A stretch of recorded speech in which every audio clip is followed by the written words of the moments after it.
Andrés, buenas tardes.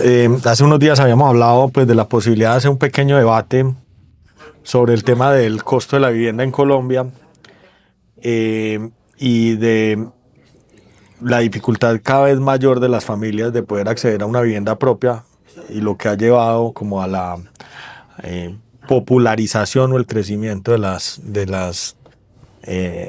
cantidad de gente que vive en alquiler. Sé que preparaste un material, yo tengo un material, te voy a mostrar parte del material. El que yo traigo no lo preparé yo, sino que es información que viene directamente de la Junta de Camacola, Antioquia, pero te lo quiero compartir. Lo primero tiene que ver con titulares que aparecieron la semana pasada, muchos de ellos en los periódicos, donde se habla de que Medellín, la capital antioqueña, por primera vez ocupa el primer lugar entre las ciudades más caras, según un estudio publicado por Banco de la República. Esto salió en medios como El Colombiano, El Tiempo, 360 Radio y Noticias Caracol. Te leo solo el titular de El Colombiano. Medellín supera a Bogotá y se convierte de manera oficial en la ciudad más cara para arrendar vivienda en Colombia. Y esto es parte pues, de lo que nosotros en la Junta de afiliados pues, de Camacol estábamos revisando. Entre los datos adicionales que vimos era cómo ha venido dándose una disparidad importante en los arriendos a través de los años, donde Medellín particularmente era el puesto número 9 en el 2016 y salta pues de ese puesto número 9 al puesto número 1, superando a Bogotá, que históricamente ha sido la ciudad más costosa del país. Vimos otros indicadores que lo ponen a uno a pensar, particularmente el tema de la tasa de interés hipotecaria. Tú mejor que nadie sabes pues, que la tasa de interés hipotecaria se mantuvo a niveles estables y bajos hasta septiembre del 21, después de que empiezan las presiones inflacionarias a finales del 21, la tasa de interés tiene una subida importante para combatir la inflación y más o menos desde mediados del 23 en adelante ha vuelto a empezar a bajar. El fenómeno que me llama la atención es que las tasas de interés, y si ves el gráfico, nunca volvieron a tener los niveles históricos, o sea, nunca volvimos a tener esas tasas de interés realmente bajas, nos acercamos, mas no volvimos a los puntos. Y lo segundo que me llama la atención, y que lo estábamos viendo en la Junta, es que la tendencia bajista de las tasas de interés ha parado. Se empiezan a notar presiones inflacionarias y no sabemos o vemos una posición del Banco de la República ya no tan afanado por bajar las tasas de interés. Entonces el costo del capital para adquirir vivienda nueva se mantiene alto y puede ser una de las señales de por qué la vivienda, todavía mucha gente en arriendo y menos compradores de vivienda. Ya te hablaba un poco de la relación que hay entre esas tasas de interés y la inflación. Definitivamente lo que se está viendo es que las tasas de inflación no están a los niveles más bajos históricamente.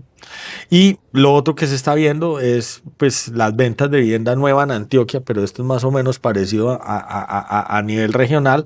Este 2025 estamos alrededor de 17.856 unidades, muy por debajo de los 31.000 millones, que fue el pico que se logró en dos momentos de la historia, en el 2016, que entiendo había un petrolero, y en el 2021, justo después de la pandemia, y que viene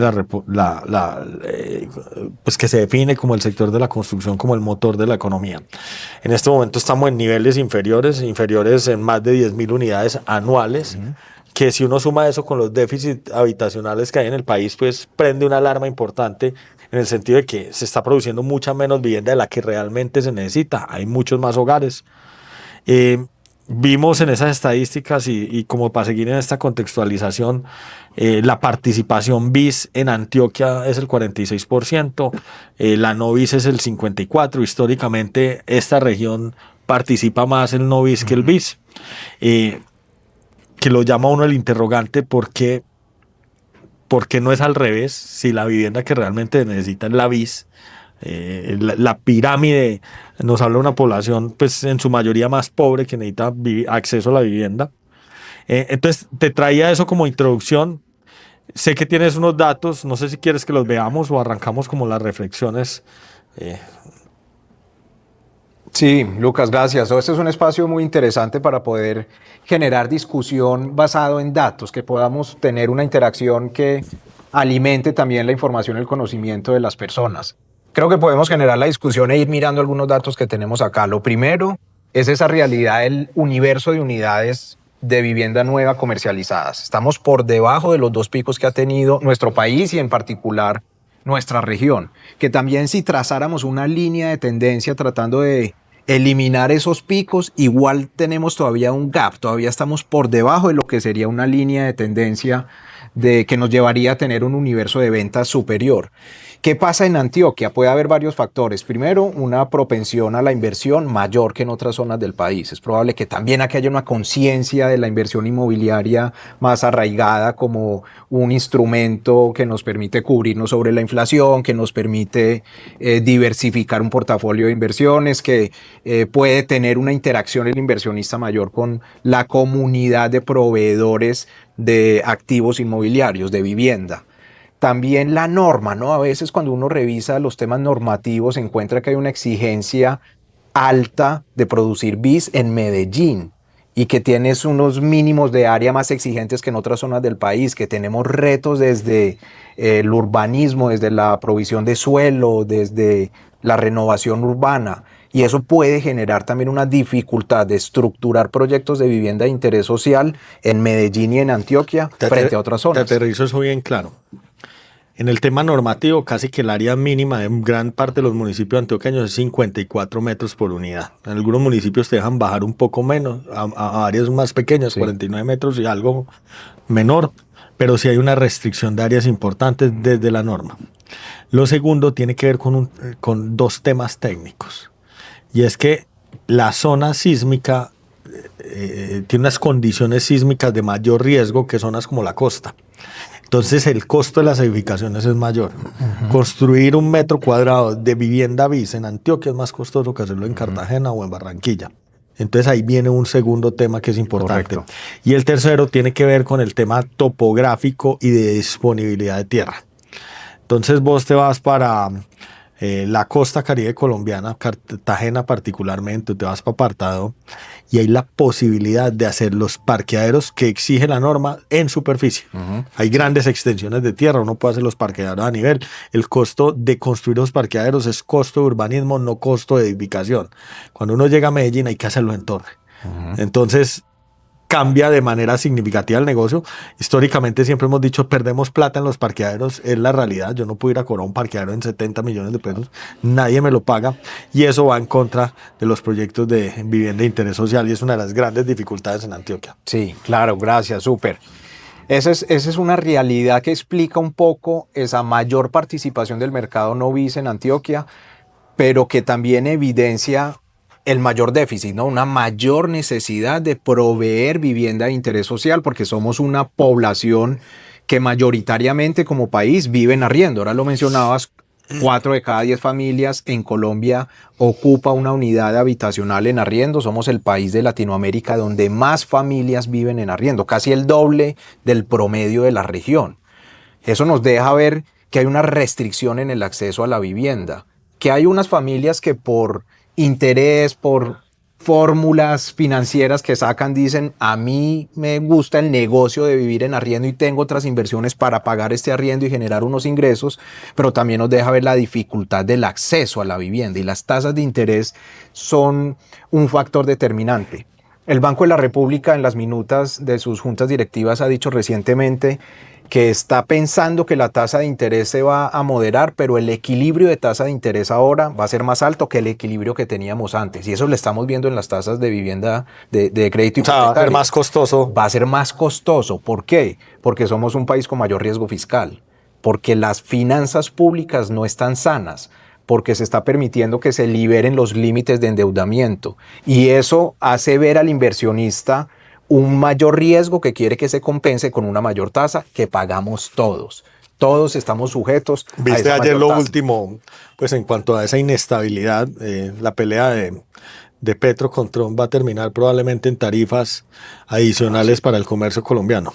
Exacto, así es. Estamos expuestos a un riesgo de incremento en los aranceles de Estados Unidos que le cobra a Colombia, pero también una oportunidad de diversificación desde el sector inmobiliario. La inversión hotelera, por ejemplo, cuando atraemos inversionistas del exterior, ellos no están gravados con aranceles. La exportación de servicios turísticos, como se denomina la cuenta de vender servicios de alojamiento y servicios accesorios al turismo para extranjeros, no tiene un gravamen arancelario. Estamos en riesgo de que buena parte de nuestros productos que se exportan a Estados Unidos, que es nuestro principal socio comercial, alrededor del 40% de lo que vende Colombia va con destino a Estados Unidos, tenga un incremento en los precios que desestimule la producción y la venta allá. Hay un riesgo grande ahí de orden macroeconómico, de economía internacional. Andrés, hablemos un poco, vos te sabes los datos, ¿de qué tamaño es el déficit de vivienda en el país? En Colombia hay 5 millones de hogares deficitarios de vivienda. Más o menos de esos, alrededor, un poco menos del 40% es déficit de vivienda cuantitativa. No tener una vivienda para poderla ocupar con los mínimos. ¿Cómo se expresa eso en la realidad? Porque uno dice, no tiene vivienda, entonces ¿dónde vive? Hacinamiento. Entonces vive en hacinamiento. ¿Qué es el déficit cuantitativo? O una persona que vive en la calle porque no tiene una unidad habitacional o una vivienda que está siendo ocupada por más de un hogar. Ahí si hay 2 hogares en una vivienda, hay un hogar en déficit habitacional. Entonces hay fenómenos de hacinamiento. Ese es el déficit cuantitativo. El cualitativo es quien tiene una vivienda pero que no tiene los mínimos para que sea una vivienda digna. No tiene el piso en concreto, tiene exposición a afluentes de aguas negras alrededor, no tiene la provisión de servicios públicos. Ese universo de 5 millones de hogares en déficit en Colombia crece todos los años, porque en el país se están vendiendo 160.000, 170.000 viviendas nuevas en los últimos años, pero se conforman 450.000 hogares cada año. Ese déficit todos los años está creciendo. Todos los años hay más hogares que están quedando sin la posibilidad de una Leía vivienda. un libro que escribió el expresidente Duque, sustentado en varios estudios de la CEPAL, pues habla de muchos de los problemas del país, pero parte de lo que hablaba pues del déficit de vivienda, y hacían un ejercicio sobre 2 países que tienen ciertas particularidades que lo hacen similares, que es México y Colombia, donde la CEPAL decía o analizaba cuántas viviendas se tenían que producir por año para poder disminuir ese déficit. El número estaba alrededor de 500.000 unidades por año. El pico de producción de vivienda en Colombia fue el 21 y el 16 con una comercialización, no, mentiras, creo que fue el 21 con 240.000. 50.000 unidades, sí, así es. O sea, ni en el momento de mayor euforia logramos construir la cantidad de vivienda. Eso es preocupante. Pero eso lleva a 2 puntos. El primero, pues hay un problema jodido con la población que no va a tener acceso a esa vivienda. El número de hogares seguirá creciendo. Los alquileres deben de subir y la propiedad va a valorizarse. Entonces yo creo que lo primero que va a suceder es que la valorización de la propiedad raíz en Colombia seguirá acelerándose con el tiempo, o va a existir una estabilidad a través del tiempo. ¿Qué opinas de eso? Sí, yo estoy de acuerdo. En términos económicos, ¿qué decimos? Las fuerzas de oferta y demanda. Si hay mayor demanda, más familias demandando viviendas, que es lo que está pasando, hogares que crecen y una cantidad de viviendas que no se ofrecen a ese ritmo, que no crece el stock de viviendas al ritmo en que crece la conformación de hogares y la demanda de vivienda. El resultado del equilibrio de esas 2 fuerzas es mayor precio de venta o mayor precio de renta. Alquiler. Entonces, ese es un fenómeno que no se va a subsanar en el corto plazo porque tenemos la dificultad adicional de la ausencia de los subsidios que lograron que buena cantidad de familias accedieran a una vivienda de interés ¿Recuerdas social. cómo fue esto? El subsidio de Mi Casa Ya permitía cuando estaba vigente subsidiar la tasa de interés, descontaba unos puntos a la tasa de interés y ofrecía un alivio para la cuota inicial. Es decir, ese esquema de ahorro, bono y crédito, el ABC de Latinoamérica, permite que la familia ahorre algo de dinero, que se le subsidie la cuota inicial para que logre el cierre financiero y se le descuentan unos puntos de tasa de interés, que lo que hace es un flujo, una exigencia menor mensual de las familias para pagar el crédito hipotecario. Eso permitía el acceso a vivienda de un gran número de familias que no tenían la posibilidad de ahorrar una cuota inicial, que es la principal restricción para acceder a una vivienda. La ausencia de esos subsidios, ¿en qué se traslada? En una dificultad adicional vía precios. Se van a incrementar los precios del stock que hay y se van a incrementar aún más los precios de renta por la imposibilidad de aumentar la oferta que se permitía cuando el esquema de subsidios estaba vigente. Sé que tienes un simulador donde hacías un cálculo de qué ingreso familiar necesitaba una persona para comprar un bis. Háblanos un poquito de eso. Sí, hicimos un ejercicio. Preparando esta discusión me fui pensando, bueno, ¿qué necesita una familia vía ingresos y vía ahorro de cuota inicial para comprar una vivienda de interés social en Medellín o en alguna ciudad de las principales aglomeraciones urbanas donde el tope BIS es de 150 salarios mínimos? 150 salarios mínimos de 2025 son 213.525.000 pesos. Eso es lo que cuesta a año 2025 una vivienda con tope de interés social.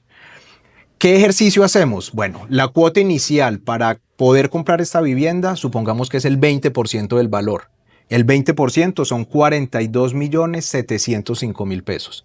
O sea, una familia necesita ahorrar 42.700.000 pesos para poder ser comprador de una vivienda de interés social.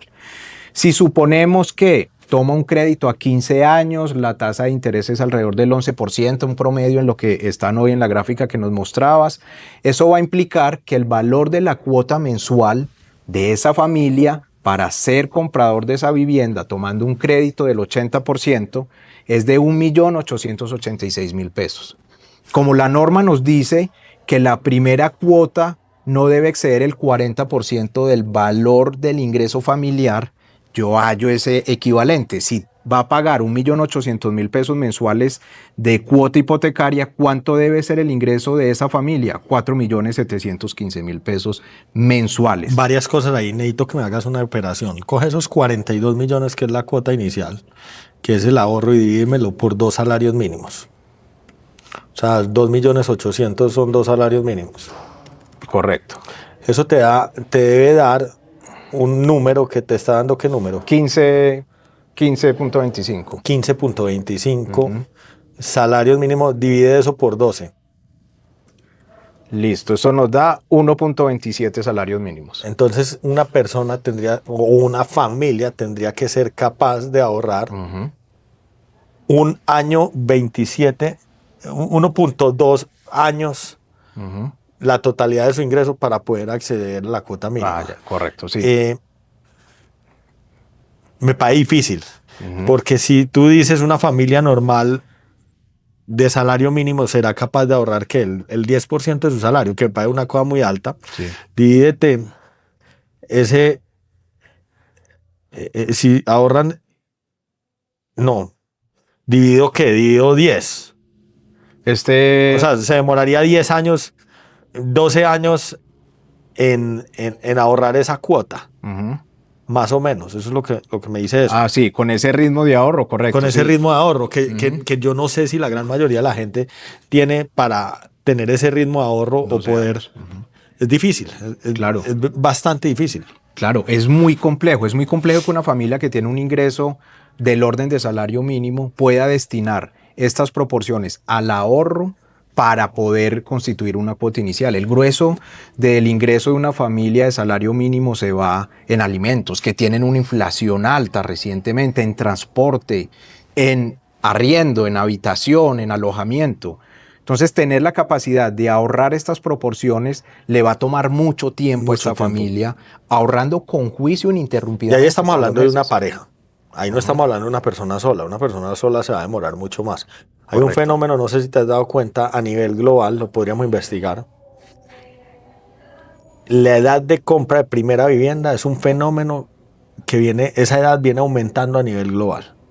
Hay estudios donde, pues cuando hablaban del sueño americano, la gran mayoría de las personas accedía a la vivienda entre los 27 y los 29 años. Estamos hablando de varias décadas atrás. Hoy entiendo que está alrededor de los 42, 43 años. Has oído el dicho popular del bombril. Y creo que es esa dificultad. La vivienda se ha vuelto costosa y la gente se está demorando bastante en poder acceder a esa primera vivienda. Sí, así es. Cuando uno estudia esos números, es tal cual lo que dijiste. Se va incrementando la edad promedio se va haciendo más caro comprar vivienda frente a los ingresos y también va cambiando los hábitos generacionales que están priorizando experiencias, gastos de alimentación fuera del hogar, de conciertos, de turismo, que alejan aún más esa posibilidad de una familia de ser compradores de vivienda por primera vez y se van extendiendo esas edades, se va dificultando aún más el acceso con esos hábitos de consumo y de dispersión de las familias. Ahí tienes un gráfico que es la comparación de la inflación contra el precio de la vivienda de interés social. Ambos indicadores crecen de manera diferente. ¿Por qué? Correcto. Si trazáramos nosotros, como lo llamamos en términos técnicos, un índice base 100, lo que hacemos es poner el salario mínimo como si fuera 100 pesos en el año 2010, porque lo que nos interesan son las variaciones porcentuales, no el valor exactamente del salario mínimo, y ponemos el precio de la vivienda también equivalente a 100 en el año 2010. Lo que encontramos es una brecha creciente, la que vemos acá, una diferencia cada vez más amplia entre el incremento de los precios de vivienda nueva y el incremento del salario mínimo. Situación que se agrava cuando lo calculamos con el ingreso, el salario incrementado por IPC. Es que yo sé por qué lo tienes así. La vivienda viene creciendo por un mercado que hemos hablado de que ese mercado tiene una mayor demanda que una oferta disponible. Correcto. Estamos produciendo mucha menos vivienda. Entonces esa gráfica roja habla de los precios de la vivienda y esa se rige por el mercado. Y luego tiene dos gráficas adicionales. Una es cuánto sube el salario mínimo. El salario mínimo sube por decreto y generalmente sube 1 o 2 puntos, en algunos casos un poco más, por productividad por encima de la inflación. Correcto. Entonces el salario mínimo, digamos que tiene una ganancia real año a año sobre la inflación. Y aún así el salario mínimo, que tiene una ganancia real sobre la inflación, no alcanza a subir al mismo ritmo de las presiones que está teniendo el mercado de vivienda. Eso es lo primero. Lo segundo es que todas esas personas que están atadas no al salario mínimo, sino a la inflación, sus ingresos están creciendo una menor en una menor cuantía. Entonces esa brecha pues se aumenta de manera significativa. Ya dijimos que la vivienda de interés social es muy difícil que la compre una persona cuyo salario esté atado al salario mínimo. Probablemente lo va a hacer esa persona que tiene 2 o 3 salarios mínimos y que su pareja tiene otros 2, 3 salarios mínimos, tiene un salario familiar de 6 salarios mínimos, 4 o 5 salarios mínimos. Esa persona probablemente su salario no esté atado al incremento del salario mínimo, sino a la inflación. O en muchos casos ni siquiera tener incrementos salariales. Y ahí empieza uno a ver que cada vez se abre más esa brecha entre el costo de la vivienda y los ingresos de las familias. Así es, Lucas. Sabes que eso, puesto en otros términos, es que cada vez necesitas más salarios para comprar la misma vivienda. Cada vez necesitas un esfuerzo mayor porque tu salario se incrementa a un menor ritmo que lo que está incrementándose los precios de vivienda, no porque los constructores quieran estrictamente tener unos precios mayores. Este es el resultado del mercado, el resultado de la ausencia de oferta, el resultado de las normas, de los reglamentos, de la norma sismo resistente, de la dificultad de acceder a zonas de expansión habilitadas para la construcción, de las dificultades que genera para un empresario poder producir una unidad de vivienda que va siendo más difícil y más costoso en el tiempo construir la misma vivienda de hace unos años. Va siendo más costoso, se ve reflejado en eso y el ingreso crece a un menor ritmo. ¿Sabes qué nos está pasando? Nosotros ahora estamos trabajando en tres proyectos de vivienda de interés social, en 3 zonas distintas del país. Entonces vamos por Turbaco, Cartagena, pues en la zona aledaña, Apartado y probablemente Caldas, Valle de Aburrá. Y de las grandes discusiones, ¿quién nos está comprando? ¿Nos está comprando la gente de los subsidios? No, porque ya los proyectos ni siquiera van a ofrecer los subsidios. Y la discusión nos está llevando a que el comprador de hoy o es inversionista o es clase media. Y nos está haciendo cambiar el paradigma por completo de los parqueaderos.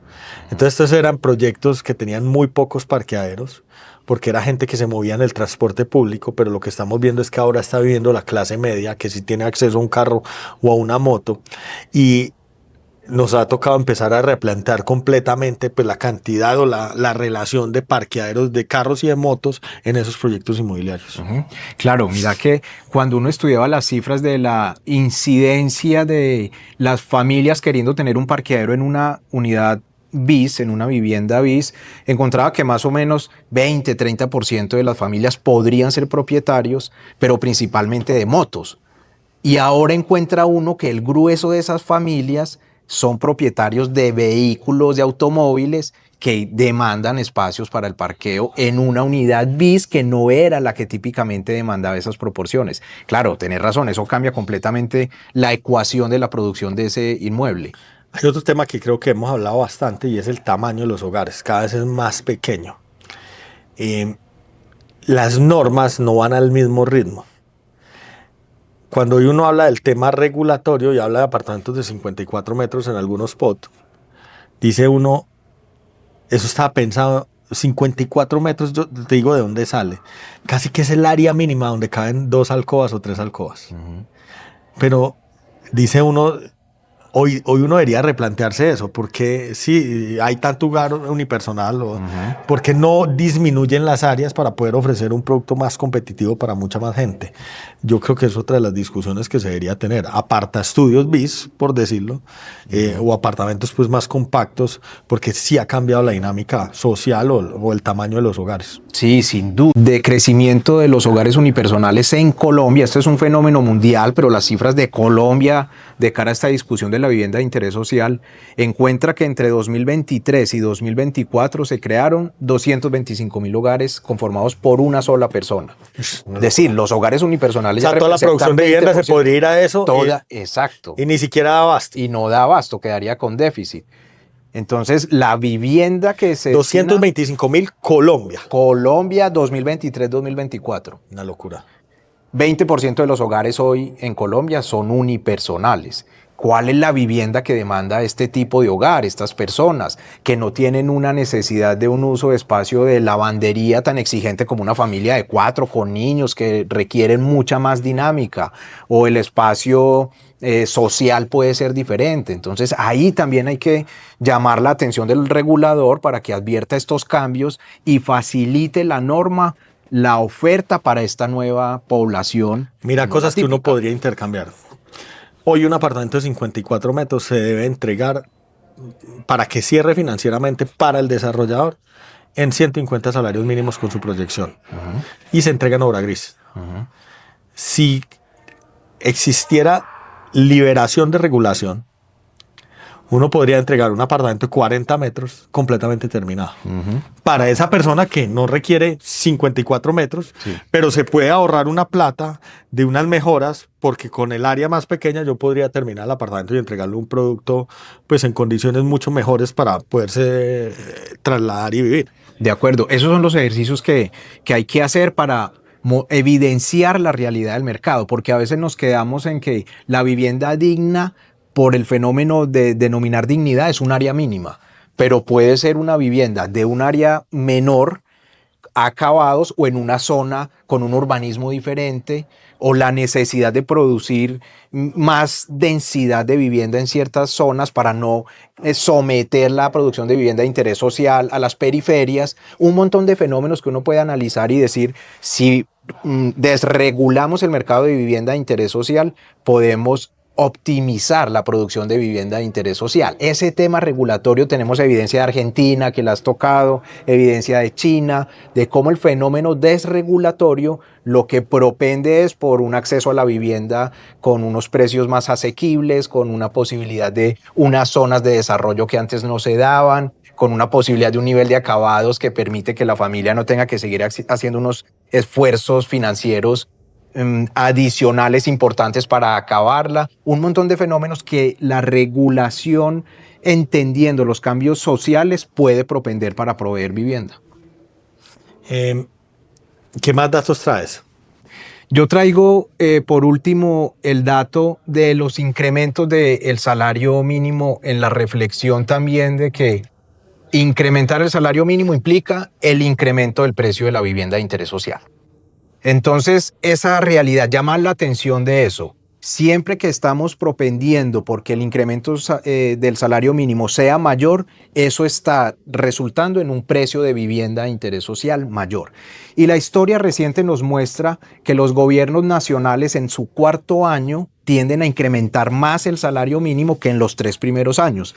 El periodo Uribe 1, el primer año, del primero al tercer año lo incrementó por encima de la inflación 0,94, pero en el año 4 le incrementó 2 puntos porcentuales el salario mínimo. Populismo puro. Exacto, el último año de gobierno. Ya me voy, venga, hago el daño. Ya me voy, venga, hacemos también campaña, invitamos a dejar una noción de gobierno diferente. Ahora, el agravante está en que el gobierno del presidente Gustavo Petro en el año 1 a 3 ya ha incrementado el salario mínimo por encima de la inflación 3,3 puntos porcentuales. O sea, ya es el máximo. Pero te voy a decir algo que hay en ese gráfico.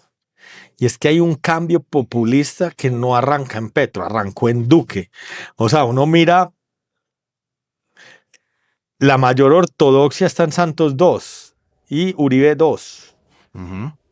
Pero cuando uno mira a Duque y Petro en ese sentido, incrementos reales de salario mínimo, la inflación se les olvidó o estaban en unos panoramas, pues a Duque le tocó un panorama de control de inflación importante donde de alguna manera se podría dar ese lujo, pero en el caso de Petro ya sí empiezan a ser niveles bastante altos que le van a poner una presión a la economía. Correcto, exacto, esa es la reflexión final.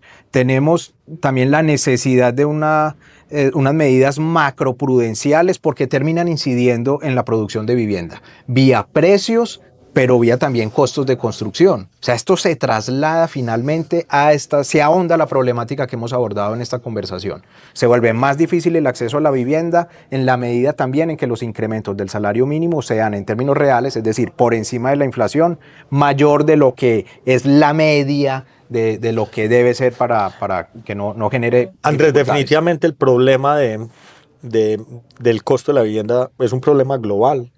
Estoy seguro que si buscáramos indicadores, la gran mayoría de los países tienen un problema donde la vivienda es cada vez más costosa. Ese fenómeno se aceleró después de la crisis de los contenedores en la pandemia. Pero si tuviéramos que tomar medidas a nivel local para tratar de ayudar a solucionar eso, ¿qué ideas se te ocurren? A mí se me ocurren 2, 3 ideas. Primero, la regulación, entender lo que está pasando. Yo creo que esa es la más importante. Esa es la crucial, entender lo que está pasando en la sociedad. Facilitar al empresariado a producir vivienda. Sí. O sea, cambiar la regulación, disminuirla, creo yo.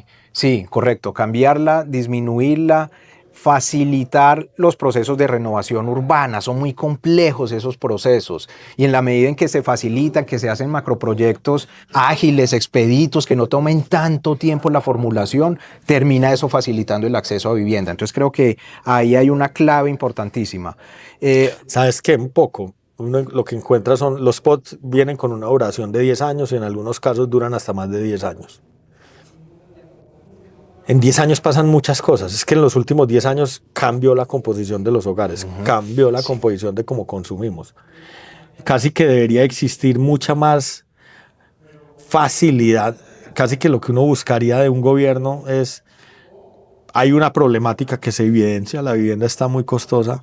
¿Cómo cambio las reglas para que todas las entidades traten de solucionar el problema? ¿Cómo hago para que Catastro sea ágil, para que los departamentos de planeación miren con las entidades públicas? ¿Cómo le pongo servicios a grandes zonas de renovación? ¿Cómo hago qué hago para que el objetivo se cumpla?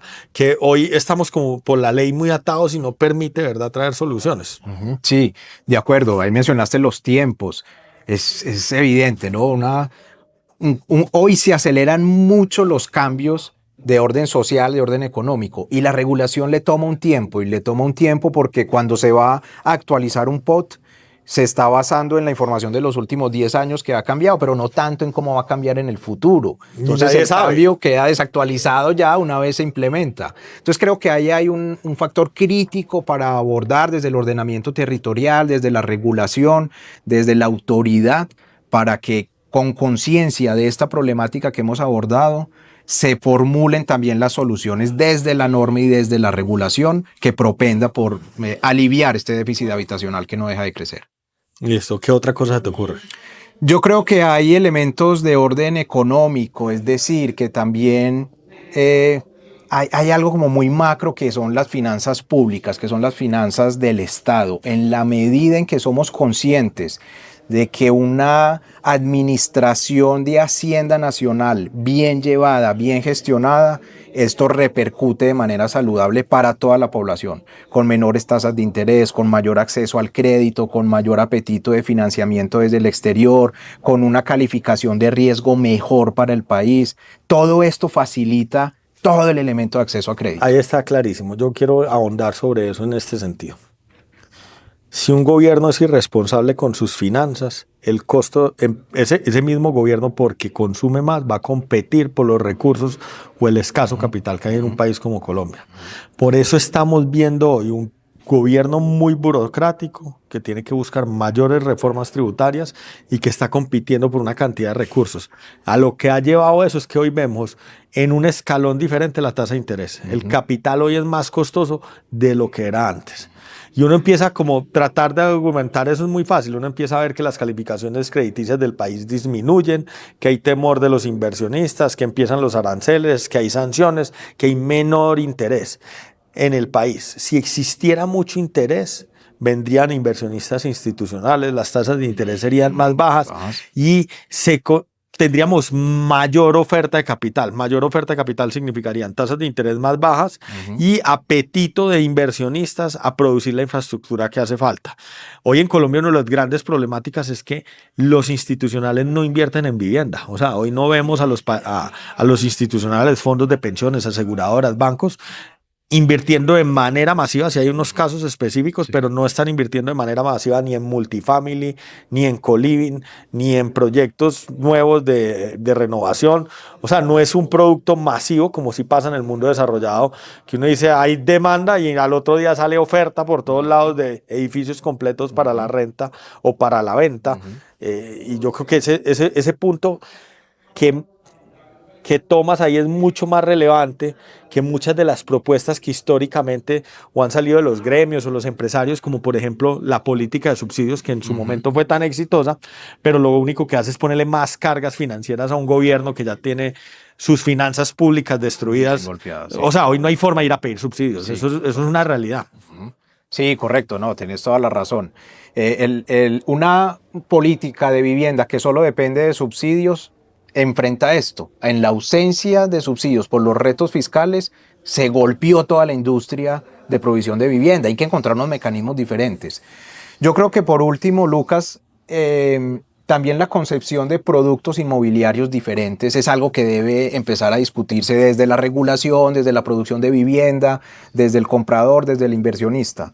Que estamos en una sociedad diferente que también demanda una solución habitacional diferente, para que no nos quedemos exclusivamente en la vivienda con ciertas áreas, con ciertas amenidades, sino que desde la producción de vivienda podemos combatir los retos de la soledad, podemos combatir los retos de la vejez, del aislamiento social. O de la movilidad física, la ciudad de 15 minutos, desarrollos en torno al transporte público. O sea, hay como ponerse creativo en este negocio. De acuerdo, eso es algo que también es un foco adicional para atender toda esta problemática. Andrés, yo creo que estamos listos, muchas gracias.